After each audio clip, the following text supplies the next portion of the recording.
Por favor, me dicen si se ve. O deberé poner, a ver.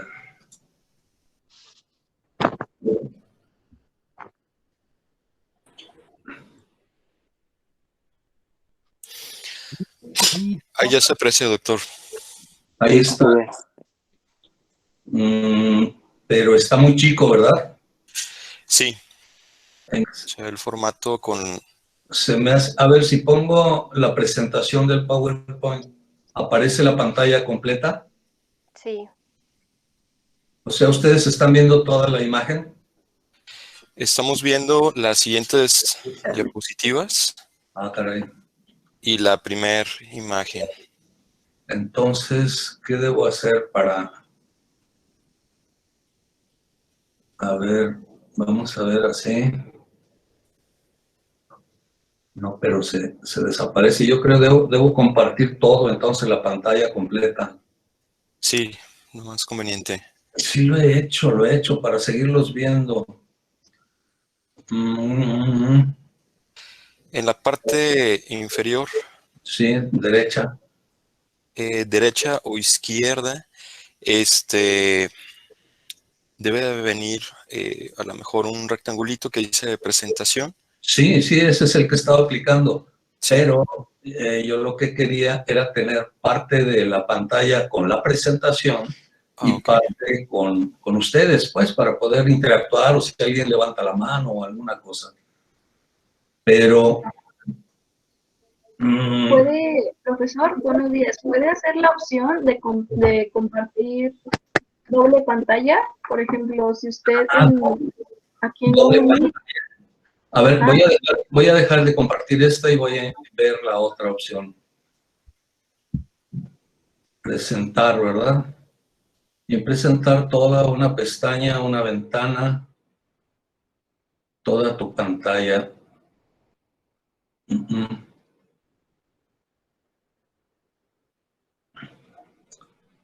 A ver si no sale lo mismo.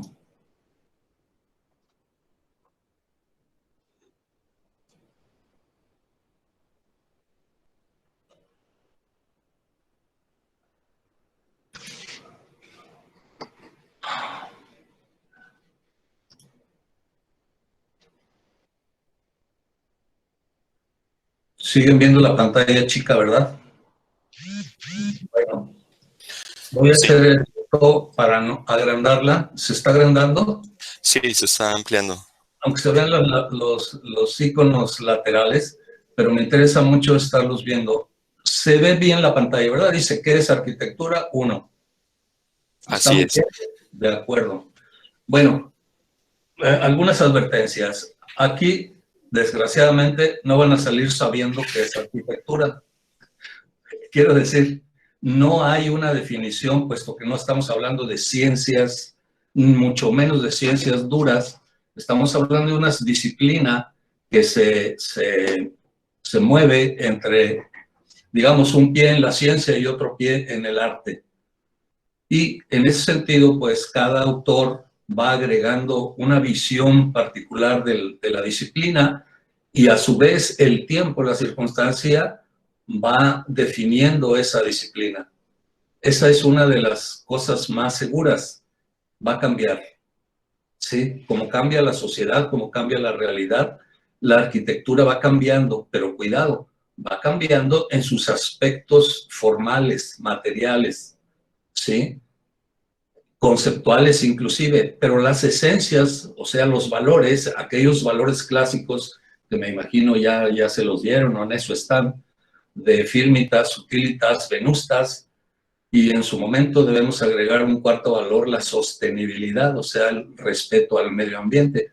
Eso no cambia, pase más tiempo o haya sido en la Edad Media, en el Renacimiento, la arquitectura siempre ha sido útil, siempre ha sido pues soportable, estática en cuanto a la estabilidad, y ha pretendido cuando menos ser bella en cuanto a lo venustas. Bueno, dicho así, esta primera imagen intenta pues plantearles ese desarrollo del hombre. A la izquierda el hombre primitivo, allá en el Paleolítico, y a la derecha Pues el hombre actual, porque esto ya no es futuro, es actual. ¿Qué sucedió? Pues nada, el hombre sigue siendo hombre y sigue comiendo y durmiendo, pero los equipos de los que se vale son diferentes. Aquí hay una gran deducción, lo que cambia es la ciencia y la tecnología, o sea, la ciencia y su aplicación, que es la tecnología. En vez de tener una piedra y una lanza, ahora tiene un tanque de oxígeno, tal vez un rayo láser, un radio intercomunicador, etcétera, etcétera. A la arquitectura le sucede lo mismo. Vamos a ver. Espero que esto no esté tan chico que no se pueda. Por ejemplo, aquí hay un pequeño texto. Casi no hay textos aquí, ¿eh? Bueno, hace miles de años, tal vez cientos de miles, nació lo que ahora llamamos arquitectura. Hay quien dice que la arquitectura nació cuando se hizo la primera fogata. O sea, el hombre ya había dominado el fuego y hizo la primera fogata tal vez para preparar algún alimento, para darse un poco de calor, espantar a algún animal. O sea, creó un elemento de ayuda, de punto de reunión y un poco de seguridad también, tanto que al hogar de la chimenea y el hogar, casa se llaman igual, de ahí viene el nombre, ¿verdad? O sea, el origen del término hogar está en una fogata. Bueno, entonces, seguramente fue como refugio, lluvia, calor, sol, frío. Espero, yo creo ya lo leyeron, ¿verdad? Ahí pudo comenzar la historia de las ideas, cuidado, la historia de las ideas que hacen cuerpo en el oficio de construir y significar con el espacio. Los lugares donde el hombre vive, crea, se protege, sueña y trabaja, o sea, habita. Primer verbo muy importante para la arquitectura. Mientras la arquitectura no sea habitada, no cumple su propósito. Pero también el hecho de habitar le da sentido a la arquitectura. Hay modos de habitar, hubo modos de habitar, han cambiado los modos de habitar desde que el hombre tuvo conciencia hasta ahora han cambiado los modos de habitar. Vamos a ver. Arquitectura. Puse esta lista nada más para darles una idea del recorrido histórico de la arquitectura, desde lo más primitivo, o sea, pasando por el Paleolítico, Neolítico, Mesopotamia, las grandes civilizaciones, ustedes sigan leyendo, hasta llegar al siglo XX, muy rico y muy diverso en tendencias y posturas, y llegar a la posmodernidad, así dicha, a finales del siglo XX, y el inicio del siglo XXI, que es en lo que estamos, ya llevamos pues una quinta parte, ya sabemos más o menos para dónde apunta el siglo XXI. Quiere decir, pues, que en el transcurso del tiempo, aquí están significados aproximadamente, pues, unos 20,000 años en estos textos. Entonces, lo que vamos a ver es cómo ha cambiado la arquitectura. No nos preocupemos mucho por definir qué es la arquitectura. Veamos qué es, no cómo se llama. ¿Qué es del verbo ser? O sea, cómo vive, cómo es, la arquitectura es como un ser vivo. Cómo vive, cómo se ejecuta, cómo se habita. Y eso tal vez nos lleve a crear un concepto propio de lo que es la arquitectura. Vamos a ver. Para prepararnos, dejemos que hable Matías Geritz, uno de los maestros fundadores de aquí de lo que fue la Escuela de Arquitectura de la Universidad de Guadalajara. El arte, dice, en general, y naturalmente la arquitectura, o sea que está aceptando que la arquitectura es arte, es un reflejo del estado espiritual del hombre en su tiempo. Es lo mismo que acabo de decir, todo ese tiempo el hombre ha hecho arquitectura y la ha hecho de acuerdo a su visión, a su cosmovisión, de su realidad, de su época. Otro concepto, época. ¿Sí? La época, en este sentido, es la suma de todas esas variables de un momento artístico, político, económico, geográfico, climático, intelectual. Eso es una época, está singularizada por esas variedades.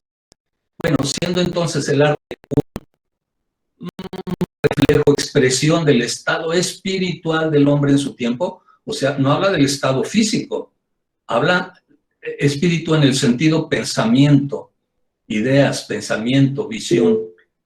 De ese estado, pues, es resultado la arquitectura. ¿Qué hay que saber para hacer arquitectura? Para empezar a hacer conclusiones, pues hay que saber en qué época vivimos, hay que conocer la realidad en que vivimos, en todas las dimensiones posibles. Adelante, pues.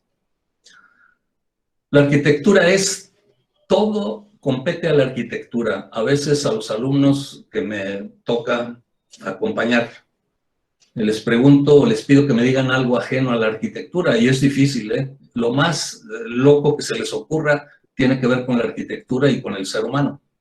Desde luego, pues, la arquitectura es arte, ciencia, historia, naturaleza. Ahí lo pueden ver. ¿Sí alcanzan a ver la letra? ¿No están muy chicas? Sí se ven, ¿verdad? Bueno, Sí.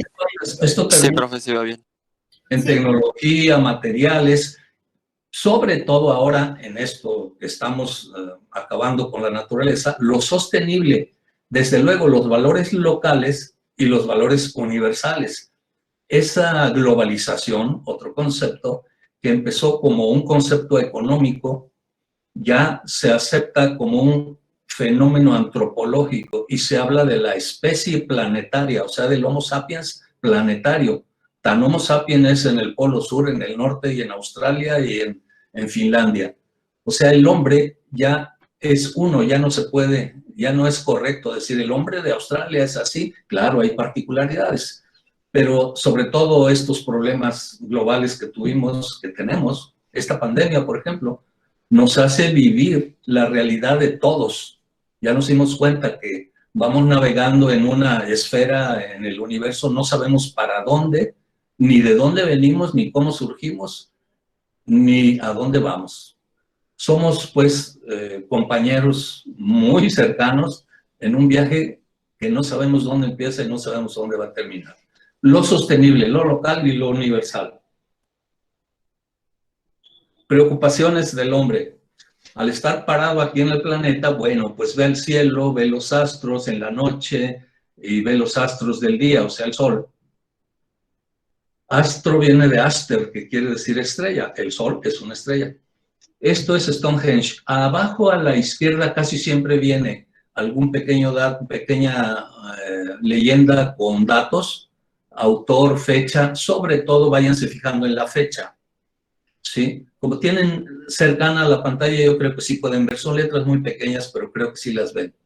Y las puse en un color también oscuro para que no distraiga. El juego este de la presentación intenta hablar más con imágenes. Bueno, Stonehenge. ¿Qué es Stonehenge? Pues nada, que es una referencia a solsticios y equinoccios. Es una construcción hecha con menires. Menir es una piedra levantada. Dolmen es una piedra acostada. O sea, un pórtico hecho con dos piedras verticales y una horizontal es un dolmen. Pero este ya es un círculo, ya es un cromlech. Es un círculo, Stonehenge. Y hay piedras alineadas a solsticios y equinoccios. O sea, el hombre intentó conectarse con el cosmos, con el movimiento, con la dinámica del cosmos a través de sus construcciones. Un poco más complicado, esto es en Irlanda, también del tercer milenio antes de Cristo, y son tumbas, pero también tienen referencias equinocciales y solsticiales.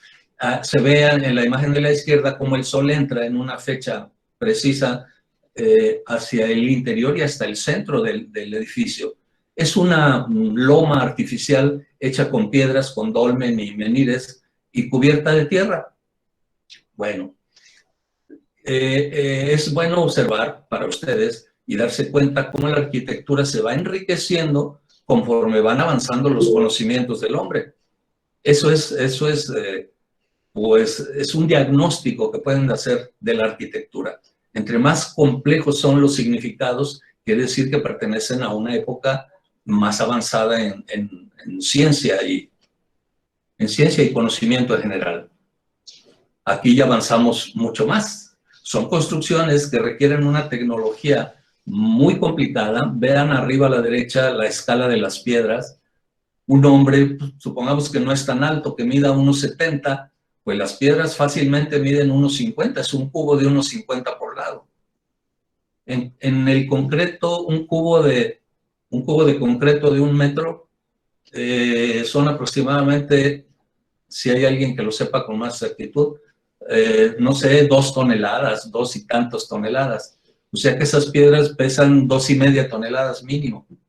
¿Cómo las subieron? ¿Cómo las labraron? ¿Cómo las trajeron? Mucha tecnología y sobre todo mucha organización del poder. ¿Sí? Se nota a través de estos edificios, se nota que hubo un poder que organizó la voluntad del pueblo. Y eso es muy importante. No creo que ahora, bueno, no podemos organizar la vacunación. Si alguien nos dijera, vamos a forestar la primavera, pues sí, los domingos y un arbolito y ya me voy. Pero lograr una obra de este tamaño en tantos años, sí, requirió pues de una cohesión social y una dirección política muy fuerte. Eso es otro valor social que se manifiesta en la arquitectura. Estos elementos nos hablan de la noción, o sea, la cosmovisión de los egipcios, la creencia de una vida posterior a la muerte, de una vida eterna. Por eso momificaban, para que el cuerpo durara eternamente, decían, para que dure de eternidad a eternidad. Imagínense, de una eternidad a otra y otra y otra. Vean, esto mide aproximadamente 18 o 20 metros cada una de esas figuras. El poder del que les estaba hablando está personalizado en los faraones. Quiere decir, pues, y los faraones son, por asociación, el sol o hijos del sol. O sea, el hombre, para darse poder, se asoció con el poder de los astros, o sea, con el poder del universo. Y eso lo significó en sus obras. Otra noción que ya podemos ir definiendo aquí, que la arquitectura intenta provocar emociones. Estos edificios, no sé, yo nunca he ido ahí, pero supongo, pero sí he estado en un trampolín de 10 metros, y es horroroso estar arriba de un trampolín de 10 metros. Vaya, tengo noción de lo que son 20 metros para una estatua. Entonces, impresiona, transmite una emoción, transmite solemnidad, transmite eternidad, perdurar a través del tiempo. La arquitectura, pues, maneja emociones y provoca emociones. Y ya veremos casi al final para qué nos sirven las emociones y cómo las procesamos neurológicamente. Otra cultura, aquello fue Egipto, esto es Grecia, que ya complejizó más los significados y además logró precisiones técnicas no alcanzadas hasta ese momento y filosóficas además. O sea, mejoró su visión, su cosmovisión, su visión filosófica de la realidad, mejoró su técnica, mejoró su organización social, consecuencia, mejoró su arquitectura. ¿Sí? El Partenón, Atenas, 450 a.C. Bueno, una consecuencia de ese gran, fue el siglo de oro, el siglo V a.C., el siglo de oro, de los grandes filósofos, Platón, sobre todo, Sócrates, Platón, Aristóteles. Pero lo que quiero decir con esta imagen es que ese tipo de columnas, ¿sí? Estilos quiere decir columna, fueron la base para, y son todavía, porque se hacen edificios con reminiscencias de las columnas, son un lenguaje que establecieron los griegos y después los romanos, ¿sí?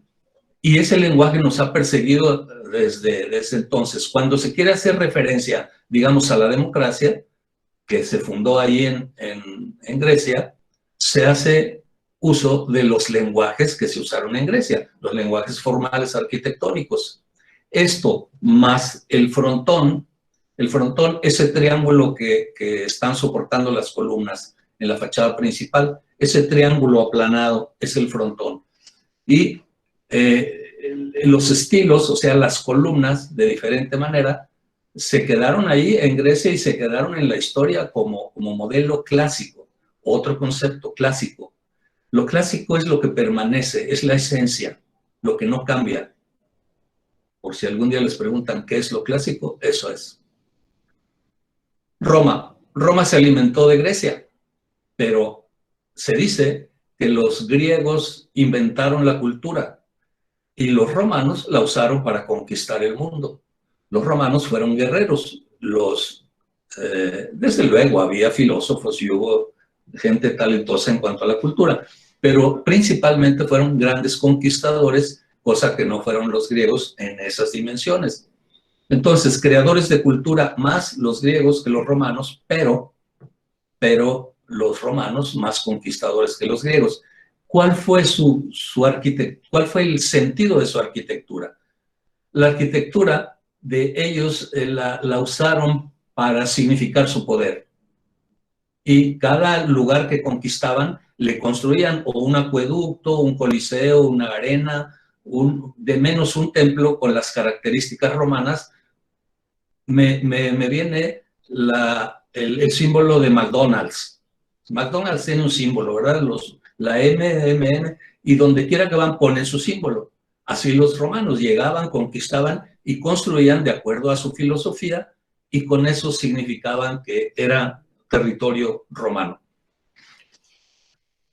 El arco es muy propio, claro, se usó en Mesopotamia, ya había antecedentes, pero los griegos lo utilizaron en mayor cantidad y diversidad en los géneros.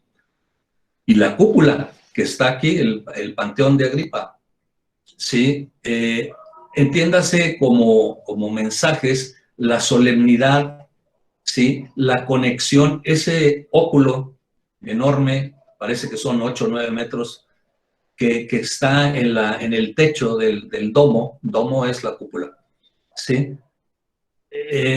Conecta al hombre, la terrenalidad, con las deidades. Es un modo de significar esa conexión que viene desde la prehistoria, como vimos en Menírides y Dolmen y Cromlech, ¿sí? Entonces sigue esa visión humana de querer sentirse protegido por los dioses. Y esto es un ejemplo. La conexión a través de ese hueco. A veces preguntan, ¿y se mete la lluvia por ahí? Claro que se mete, es el parte del fenómeno. Pero entra una columna de sol, creo que puse una interior, una columna de sol que da ese efecto.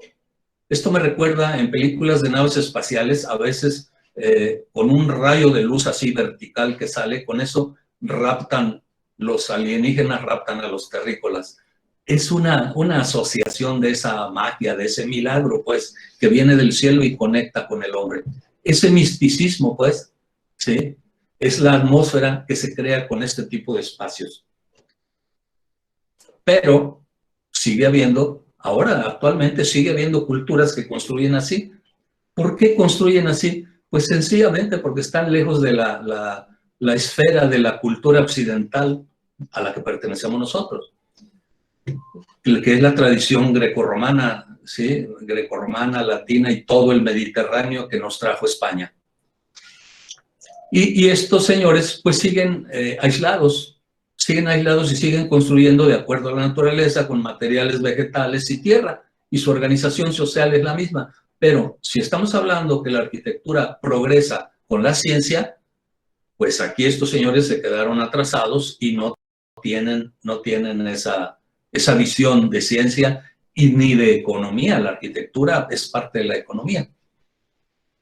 Bueno, no quiere decir que sea una arquitectura mala, no, todo lo contrario. Resulta que estos señores no necesitan aire acondicionado, porque el techo de paja respira, deja que pase el aire caliente, ¿sí? Entonces, a veces tienen soluciones sustentables mucho mejores que las actuales. Aquí mismo en Guadalajara estamos llenos de edificios hechos de vitrina, vidrio cerrado y un consumo de energía terrible en electricidad y aire acondicionado. No quiere decir que sea mala arquitectura, es otro modo de entender la arquitectura, y aquí lo que ejemplificamos es el resultado de su cosmovisión que se da en la arquitectura, la materialidad de la arquitectura. ¿Sí? Pequeñas aldeas hechas de tierra, la arquitectura o de ladrillo o nada más de barro, de ladrillo, de bloques de arcilla, pues, esa arriba a la derecha, en Túnez. En la izquierda son de piedra, pequeños albergues casi, pequeños refugios para pastores en España. Y abajo está Paquimé, aquí en Chihuahua, México, que es una ciudad prehispánica semi-enterrada, es un semisótano, digo. Lo que sobresale de la tierra, digamos, es la mitad de la altura nada más. ¿Para qué? Pues para protegerse del calor. Arquitectura sustentable.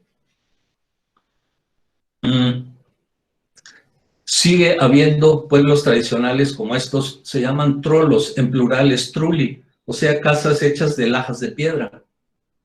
¿Sí? Curiosamente coincide con la concepción maya del arco, el arco saliente. Son piedras que van saliendo, en este caso, hacia el centro, cada vez un voladizo mayor y mayor y mayor, hasta culminar en esa punta de cono ahí arriba. Bueno, trulis. Estamos ya en la Edad Media, ya se acabó Roma, se acabó la Antigüedad y la Edad Media. Estas son construcciones, es el gótico. Otra vez, el gran poder, la Iglesia Católica tomó la fuerza del Imperio Romano cuando Constantino hizo oficial la religión católica.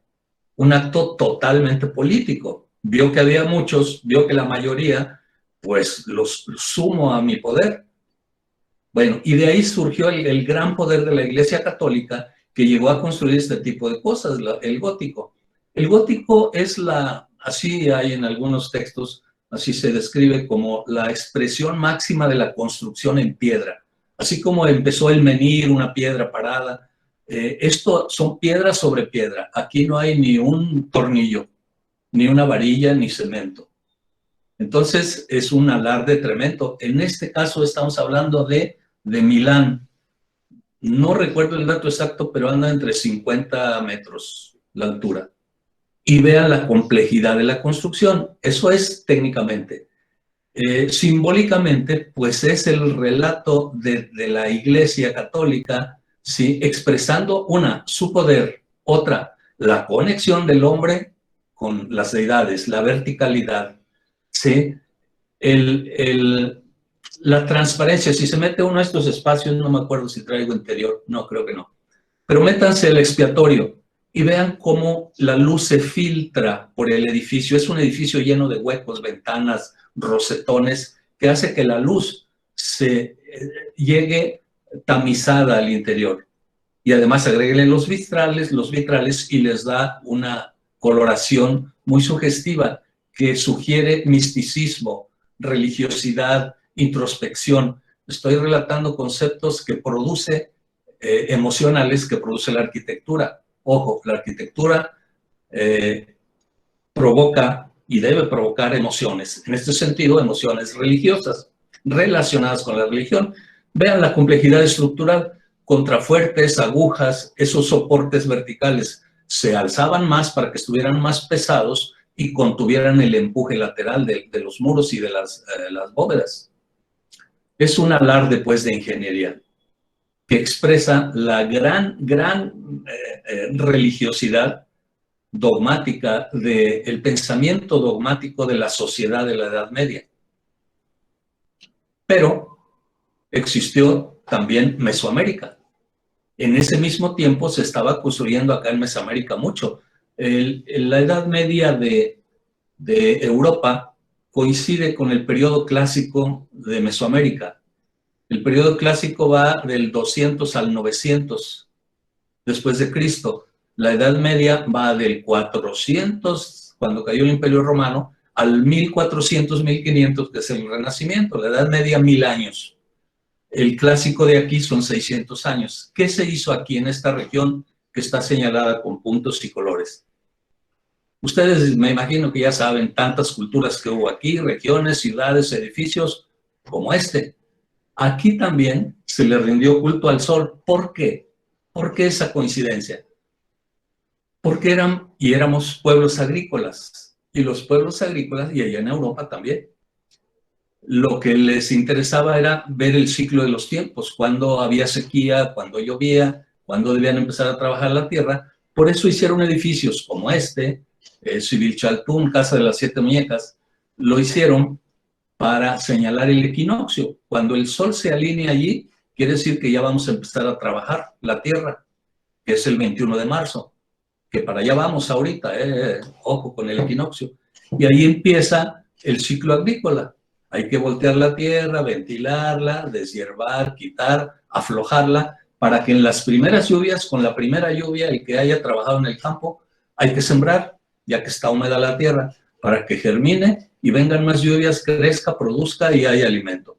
Entonces, si es tan importante esa cosmovisión, pues debemos controlar en lo posible, o cuando menos saber los movimientos astrales para sobrevivir. Ese es el punto. Aquí también se hicieron, como allá en Egipto, pirámides tumba. Este es el templo de las inscripciones en Palenque, Chiapas. Pero aquí hay una riqueza iconográfica y numerológica enorme, enorme. Nada más les digo 2, 3 cosas. Ahí tiene 5 puertas y la puerta central es más grande. Quiere decir que el centro es más importante. Eso se deriva de una cruz. Una cruz, una X, una cruz. Y una cruz era iconográficamente el significado del cielo y de la tierra, o la extensión del cielo y la extensión de la tierra. Entonces, para significar que el hombre que está ahí gobernaba todo el cielo y toda la tierra, ponemos un número 5, o sea, 5 puertas. Y para significar que gobernaba desde lo más alto de la realidad, pusieron 9 niveles, que son los 9 niveles de los cielos. 9 niveles plataforma troncopiramidales. Y así hay 20 escalones, 52 escalones. La altura está medida está dada con una numerología astral, etcétera, etcétera, etcétera. Y es una tumba, como allá en Egipto. A mí me parece que hemos perdido la ventaja que nos dio la historia. Con esto, con más publicidad, tendría mucho más visitantes. Y no por... Bueno, Egipto está muy lejos, pero creo que aquí tenemos, si no más que allá, cuando menos a la misma altura. ¿Sí? No me refiero a la altura en metros. Entonces, tumbas, pirámides, fenómenos solares, Kukulcán, la serpiente, Kukulcán baja del cielo porque se va desvaneciendo de arriba hacia abajo, la sombra apaga esa luz, después apaga la siguiente y apaga la otra, de modo que se ve que la serpiente penetra en la tierra. Es una alegoría de la fecundación de la tierra. Esto se da en el equinoccio. O sea, cuando vamos a empezar a trabajar la tierra, Coatl, la serpiente, ¿sí?, penetra la tierra. La analogía está en que Coatl también es el miembro masculino y el sol es lo masculino y la tierra es lo femenino. Entonces, lo masculino fecunda lo femenino. Ahí está, gráficamente.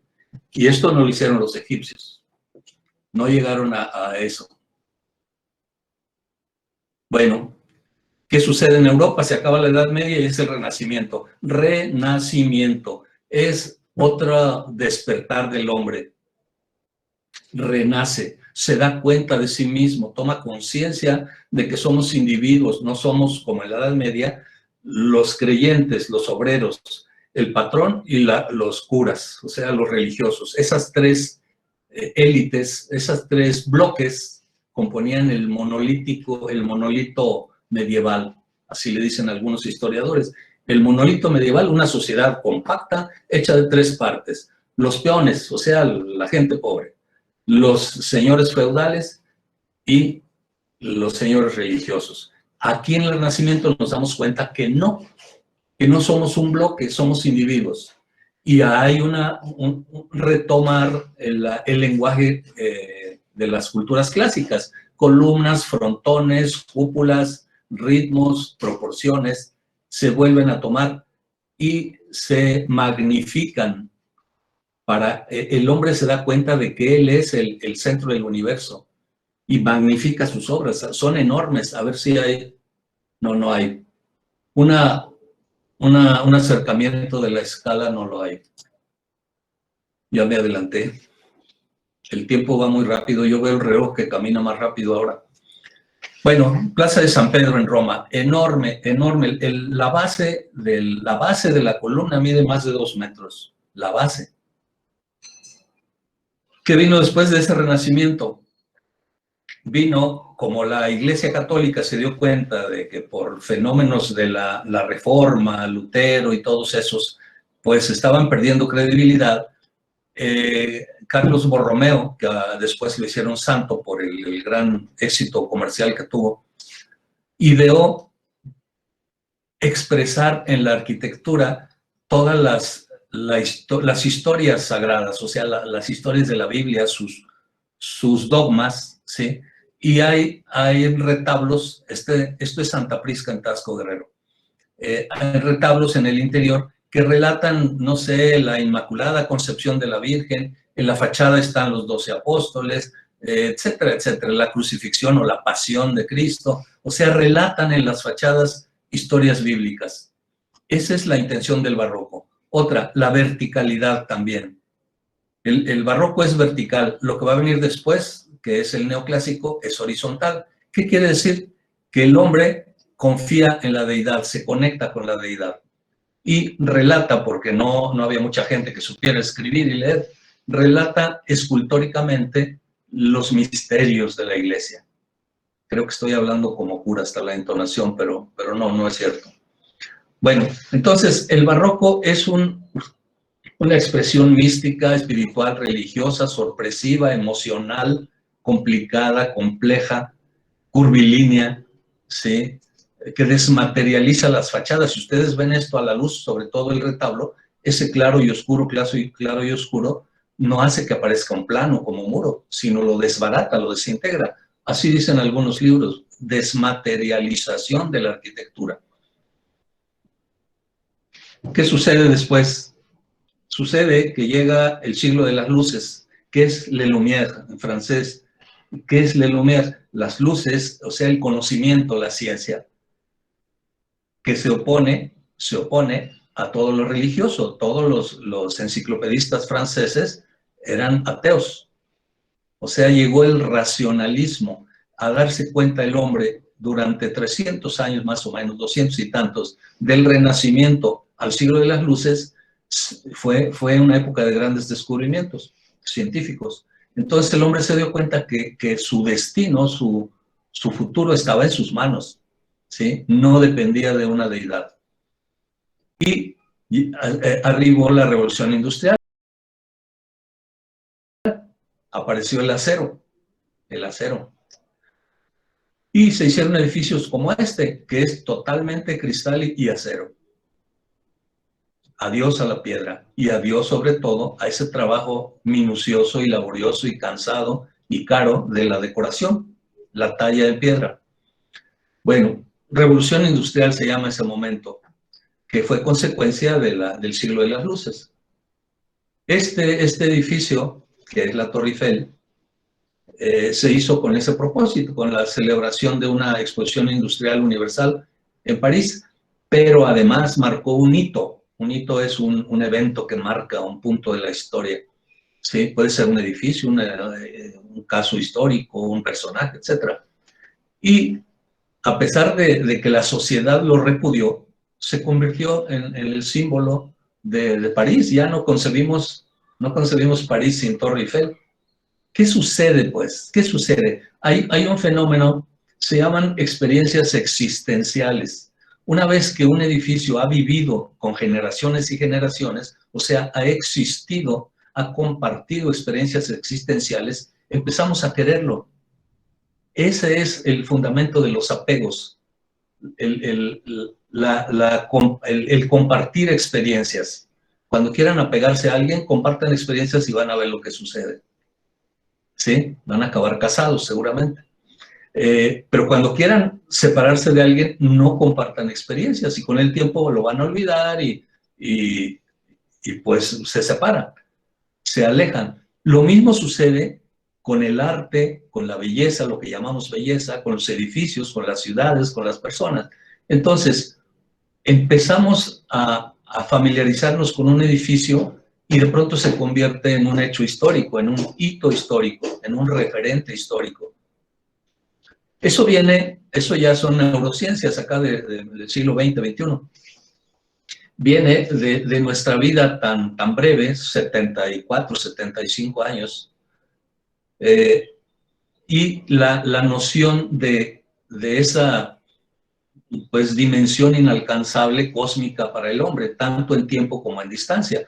En el universo hablamos de 13.400 millones de años. En el ser humano hablamos de 74, 76. Entonces tenemos la urgencia de permanecer, y para permanecer nos hacemos de apegos, de objetos, y los queremos y sufrimos por ellos. Quien se meta al budismo se va a dar cuenta de que los apegos son la desgracia de la humanidad. Hay que desapegarse, dice Buda, el Buda. Bueno, Torre Eiffel, ¿qué encontramos aquí? Nueva tecnología de la construcción, acero. Bueno, ya podemos hacer cosas diferentes. Ya no vamos a hacer pirámides de piedra ni gótico de piedra nada más. Vamos a hacer otras cosas, sí, pero ¿qué está sucediendo? ¿Qué le pasa a la sociedad? Voy a cerrar mi ventana, que hay una obra aquí a 30 metros y martillean y golpean. Y bueno, a ver si con eso evito un poco el ruido. ¿Qué sucede? Pues esto es el inicio de la gran contaminación y el inicio de nuevos géneros arquitectónicos, como fueron las viviendas para obreros. El obrero industrial no existía hasta entonces, mucho menos la casa para obreros. También otro fenómeno, empezó la gran migración del campo, de las pequeñas aldeas hacia la ciudad, porque había trabajo en la industria, ¿sí? Y eso es lo que nos ha puesto donde estamos. La gran industria, la gran contaminación, la gran migración del campo a la ciudad, ¿sí? Se augura para 2050, el 70% de la población mundial va a vivir en metrópolis. ¿Qué va a suceder con el campo? Me adelanto, ahí entra una visión de Rem Koolhaas de Countryside, se llama un libro. Countryside, campo a un lado del campo. Countryside. Si lo buscan van a encontrar buena información. O sea, ¿qué vamos a hacer con el campo? ¿Se va a quedar solo? ¿Y quién va a sembrar el maíz? Bueno, ese es un asunto que hay que atender con la arquitectura. Pero entonces aparece un género, la vivienda obrera, y aparecen muchos problemas. Vean lo que hay en medio de la calle. Pues las aguas negras, ¿verdad? Insalubridad, pestes, enfermedades, etcétera, etcétera. Miseria, sufrimiento, etcétera. Fue un shock para la humanidad, para la sociedad. De trabajar en el campo con alimentos naturales, directos, a trabajar con alimentos industriales. Dense una vuelta a la tienda de la esquina, ya no existe un Oxxo y todo está empaquetado, todo está industrializado. A mí me tocó ir a la tienda y comprar, chiles en vinagre sueltos, pan suelto, maíz suelto, frijol suelto, arroz suelto, azúcar suelta. Ahora todo viene en bolsita y tiene un nombre y pues cuesta un poco más. Industrialización. La industrialización y el acero llevó a, esto se llama Escuela de Chicago, el movimiento, a la construcción de edificios altos y desde luego a la especulación del terreno. Hay una historia por ahí que dice que un judío le dijo a otro, dice, oye, ¿cómo le hacemos para vender este terreno muchas veces? Pues nada, hacemos un piso, otro piso y otro piso y otro piso y lo vendemos muchas veces. Y esto en Chicago, así nació el rascacielos, Skyscraper. Así nació. La estructura de acero permitió elevarse más.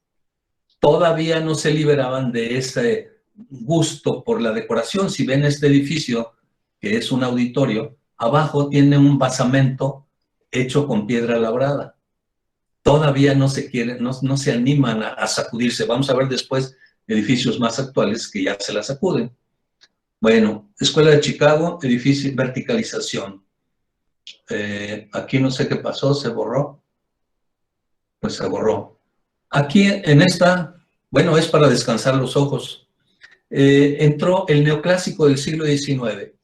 El neoclásico fue consecuencia de esa industrialización, de la racionalización que llegó con el siglo de las luces, Le Lumière, y llegó, piensen, el Hospicio Cabañas estaba ahí, el Hospicio Cabañas, piensen en el Hospicio Cabañas, su fachada, su volumen es más horizontal que vertical. Otra vez, la horizontalidad para conectar al hombre con el hombre, no el hombre con la deidad. ¿Sí? La racionalidad llevó a entender que nuestra salvación está en trabajar nosotros, no andar pues pidiéndole a la deidad que nos salve. Se utilizó nuevamente el lenguaje grecorromano por la ciencia cuyo origen más fuerte está en Roma, ¿sí? El pensamiento racional, así se dice, el pensamiento racional. Entonces, eso llevó a un resurgimiento de las culturas clásicas, por eso se le llamó neoclásico. Y aquí tienen el Hospicio Cabañas un ejemplo. Se usó mucho en sedes de gobierno, el Capitolio ahora salió mucho con las elecciones de Trump y del nuevo Biden, salió mucho. Capitolios, bancos, institutos de ciencia, todas instituciones del hombre, para el hombre, no para la deidad. De vez en cuando hay alguna iglesia hecha con elementos neoclásicos, lenguaje neoclásico, pero sobre todo en las iglesias protestantes. Bueno, esa imagen que no vieron, eso era del neoclásico. ¿Qué sigue? Puesto que se descubrió el acero, se descubre otra cosa, el concreto, que es, claro, esto no es el momento del descubrimiento, esto ya es la consecuencia del uso artístico, digamos, plástico del concreto, que es una piedra cocida, tratada, que mezclada con el agua se endurece. Cuando se seca se endurece, no al ponerle agua se endurece. Cuando se seca, fragua se dice, fraguado, pero lleva acero armado, ¿sí? Entonces se pone acero, se pone un molde, se pone acero y se le pone concreto, y es una piedra artificial. Es una piedra artificial y se pueden hacer, tiene muchas posibilidades plásticas. Esto es Ronchamp, la capilla de Ronchamp, cerca de París, y hecha por Le Corbusier en 1954. Aquí me brinqué un poco porque hay el movimiento moderno, ¿sí? Después de la Revolución Industrial se provocó ese movimiento moderno que vamos a ver un poquito más allá. Bueno, entonces, ¿qué sucede? Formas orgánicas. Un poco Le Corbusier reaccionó a eso, aunque hizo edificios. Este es el interior de Ronchamp. Otra vez la atmósfera espiritual, pero ya con lenguajes actuales. Aunque hizo edificios muy racionales, ¿sí? La Tourette se llama esto, es un convento, algo así, Santa María de la Tourette. Aunque hizo edificios de mucha racionalidad, el interior sigue siendo místico. O sea, es un misticismo envuelto de racionalidad, que es un fenómeno muy actual. Hay grandes científicos, ¿sí?, que de vez en cuando dicen gracias a Dios y Dios quiera y que llegan a creer en Dios. Bueno, el movimiento moderno, que faltó aquí algunos ejemplos, viene de la Revolución Industrial. El uso de los materiales industriales, sobre todo el acero y el vidrio. Entonces, el movimiento moderno intentó, por necesidades sociales, históricas, después de la Primera Guerra Mundial y después la Segunda, necesidades de construir más barato y más rápido. En vez de estar labrando piedritas, pues ponemos una viga, una ventanal y un vidrio y se acabó, ¿sí? Entonces facilitó la construcción, se construyó más, se reconstruyeron ciudades destruidas por la guerra, hubo trabajo y hubo un boom económico, pero hubo un pero. ¿Se acuerdan de las emociones? La arquitectura no solamente debe provocar emociones. Y el hombre se dio cuenta de que el racionalismo, que el movimiento moderno no era suficiente.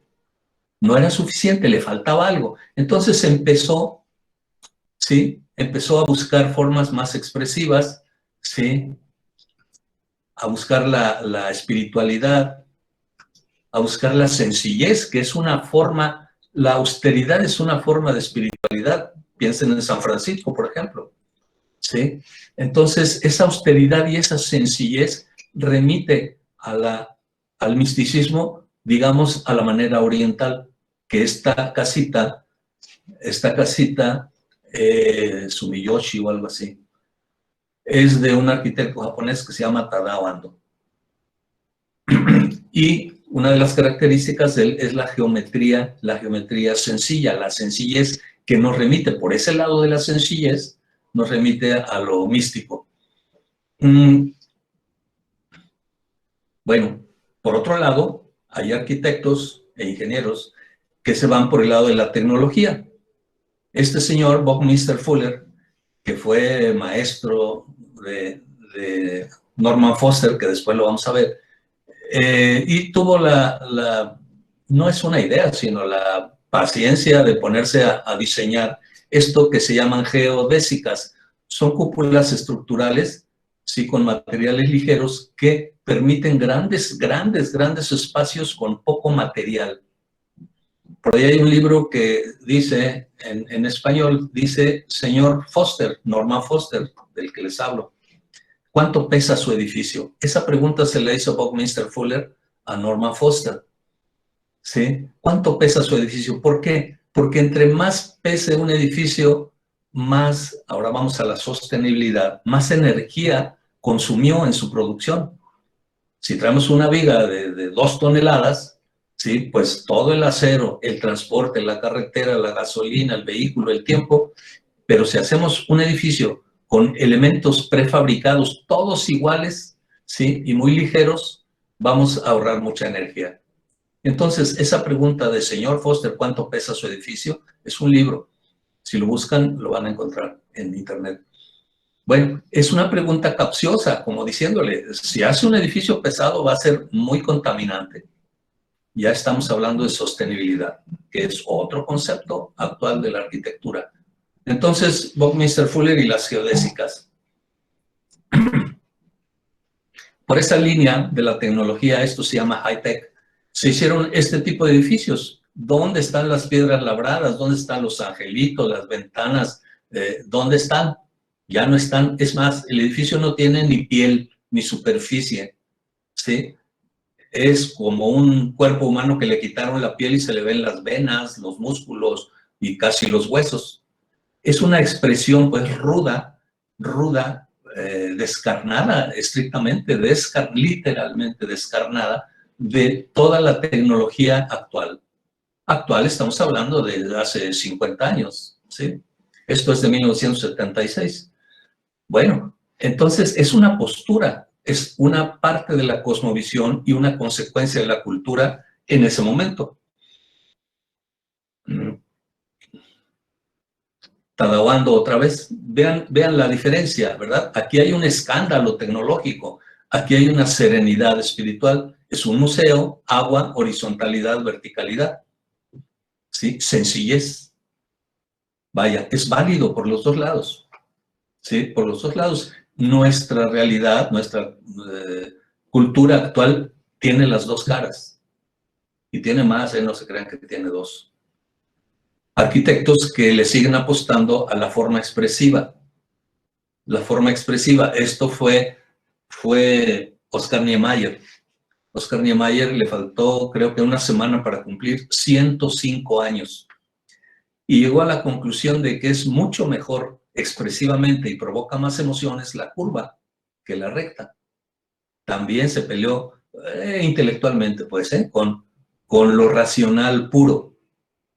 Le apostó más a la experiencia emotiva, y ya son las 11, a la experiencia emotiva de la forma curva. Claro, en Brasil, ¿sí? Otra vez high-tech, otra vez tecnología, pero con una dosis de expresividad con las curvas. Ya no es el edificio vertical, recto y ángulos rectos y superficies lisas. Hasta llegar a estos extremos, ¿verdad? Que es un derroche de tecnología. No creo que puedan dibujar un alzado de estos. Se hacen bolas, no le entiende. Para eso entró la computadora. Ya estas piezas son trazadas para la industria con computadora, son ensambladas con tremendas grúas y obreros especializados. Vaya, ya la construcción está más industrializada y la producción de materiales también. Ante los edificios racionales, en este caso el Ibeskin, edificios más expresivos. En eso estamos, en un momento de expresividad. Vean cómo se tuercen y cómo hay espacios aparentemente inútiles arriba, pero expresivamente muy útiles. La vocación de la altura, los edificios altos y la necesidad de significarse como el edificio más alto del mundo. Aquí están ejemplificados. Esta presentación se la voy a dar ahí a la academia y la van a tener ustedes, hasta llegar al edificio más alto del mundo actualmente, y ya están en construcción y en proyecto otros más altos. La conciencia ecológica. Este edificio de Renzo Piano 2006-2008 ganó el premio del edificio más inteligente, le dice, no me gusta, llamémosle el edificio más limpio de ese momento, de ese año. O sea, mucha conciencia, la azotea tiene roof garden, pasto tiene arriba, ventilación, iluminación, paneles solares, todo está muy actual en el sentido de respeto a la naturaleza. Y otra vez, la necesidad de expresar, la necesidad de provocar emociones ya dejó atrás al movimiento moderno, la racionalidad pura, fría. Y vamos más adelante, ya estamos en edificios desarmables, de edificios portables, edificios efímeros. Esto fue para un congreso que hubo en Brasil, en Río de Janeiro, y ganó el premio esta mujer,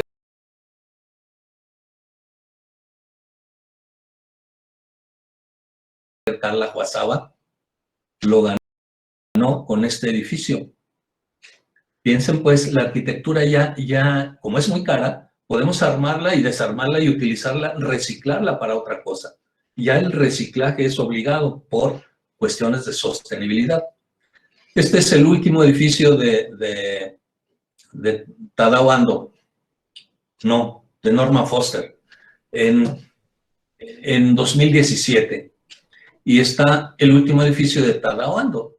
Vean, la expresión técnica, ¿sí? El alarde técnico y la serenidad de Tadao Ando. Esas dos vertientes siguen. A fin de cuentas tenemos dos hemisferios cerebrales, uno emotivo y uno racional. Ahí está. En los dos ejemplos está que la arquitectura nace de los contextos, de la economía, de la circunstancia, pero dirigida por nuestros dos hemisferios, por nuestra dualidad humana, hemisferio racional, hemisferio emotivo. En ese péndulo nos movemos. Y ustedes serán arquitectos muy racionales o emotivos. Bueno, aquí hay pues una cita de lo que se está haciendo actualmente. Hay arquitecturas pues armables, desarmables, arquitecturas paramétricas, diagramáticas, portables, flexibles, etcétera, etcétera. Como en el momento científico que estamos es muy complejo, la arquitectura en consecuencia es muy compleja. Se siguen abriendo nuevos métodos de producción, tanto en las variables de uso de los espacios, que tienden a ser por su costo menos especializados, multifuncionales, más industrializados y de materiales y de procesos constructivos. También los programas cambian. Hay edificios que sirven para muchas cosas, ¿sí? Son un espacio que se adapta para una exposición, se adapta para un cine, para una obra de teatro. ¿Por qué? Pues porque la arquitectura es muy cara, por eso. Bueno, en suma, la arquitectura seguirá manteniendo en lo esencial los valores clásicos de utilidad, firmeza, belleza, a los que ya debemos agregar la sostenibilidad. Solo cambiarán los modos de expresarlos, para expresarlos, y seguirá siendo el resultado de la visión del hombre, de sí mismo y del mundo que habita. Y esto aquí se acaba. Aquí les puse muchos, casi todos los conceptos que yo fui citando y algunos más que no cité por las prisas. Les van a servir porque el trabajo entregable de ustedes es un análisis del edificio. Si ustedes leen estos conceptos y buscan los que les interese, van a entender un poco más de la arquitectura. ¿Sí? Entonces, ahí están, son muchos y faltan, pero faltan sobre todo arquitectos, pero creo que les puede servir. Como ven, culmina con eso de los hemisferios cerebrales, que fue lo último que les dije, ¿sí? Y eso, ese equilibrio nos da confort. En términos pues, existenciales nos da felicidad. Y ese es el objetivo de la arquitectura, de darnos esa tranquilidad que a veces identificamos con felicidad. Y me pasé 6 minutos, han de disculpar. Si hay algún comentario, lo escucho, lo escuchamos y voy a dejar de presentar.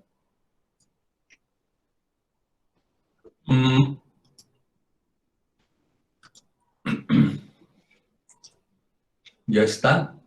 Y ahora voy a verlos a todos ustedes. Bueno, no caben, pero aquí estamos. ¿Algún comentario, maestro Jonathan? ¿Algún maestro que ande por ahí que quiera? Se me hace que los maestros se fueron, se aburrieron. Sí, se fueron, no hay nadie. Está bien. ¿Algún comentario, jóvenes? Ay, ¿no hablan español? No, creo que no. No, a mí me quedó todo muy claro, estuvo muy padre, la verdad. Ah, Me bueno. gustó tu presentación, gracias. Bueno, ya recuperé algo de energía. Eso. Para eso son las emociones, ¿eh? Para darnos energía, recuperar energía y vitalidad. Busquen las emociones. No me refiero a subirse a un juego peligroso, no. Contemplar la luna es una emoción. Contemplar un paisaje, ver arte, platicar con alguien. Provocar esas emociones nos ayuda a recuperar energía y en consecuencia vitalidad. Para eso es el arte y para eso es la belleza. Ya después platicaremos, si me dejan, un día de la pura belleza y van a ver qué bien se pone. ¿Alguien más? Disculpe, la presentación dijo que se le iba a pasar a nuestros maestros. Sí, se la voy a dar al maestro Jonathan y él la va a repartir, ¿sí? A todos. Y a ustedes, para ustedes. Yo creo que la ponemos en el drive y ahí está para todos. ¿Sí? Gracias. No, gracias a ustedes. Gracias a ustedes y los muchachos que son de mi grupo, son las 11:08. A las 11:15 nos vemos aquí mismo. ¿Alguien de mi grupo contésteme? Sí, profe. Sí, profe. Sí, profe, está bien, lo vemos. Mi arquitecto. Está bien, arquitecto. Arquitecto. Ay, perdón. Muy bien. Arquitecto. Nos vemos ahí. Entonces, maestro Jonathan, nos estamos viendo y muchas gracias. Muy bien, doctor Arturo, pues más que nada quisiera agregar, en este caso, pues agradecerle a usted por su excelente, importante participación y aportación en la enseñanza de la arquitectura. También a los profesores presentes y a los alumnos que nos acompañaron en esta conferencia. Y pues nos deja, en este caso, muy buen sabor de boca. Excelente su conferencia y pues felicitarlo. No, pues muchas gracias y gracias a ustedes. Que esto no tiene sentido si no hay público. Entonces, gracias que hay público. Nos vemos a las 11:15. De nada, a sus órdenes. A las 11:15, jóvenes de primero. ¿Sí? Sí. Bueno. Sí. Sí, arquitecto. Sí, arquitecto. Sí. Sí, arquitecto. Sí, está bien. Pues. Muy bien. Doctor, hasta luego, gusto en saludarlo. Igualmente. Gracias a los participantes, que estén muy bien. Adiós. Lo dejamos para que continúe con su clase. Sí, gracias. Gracias.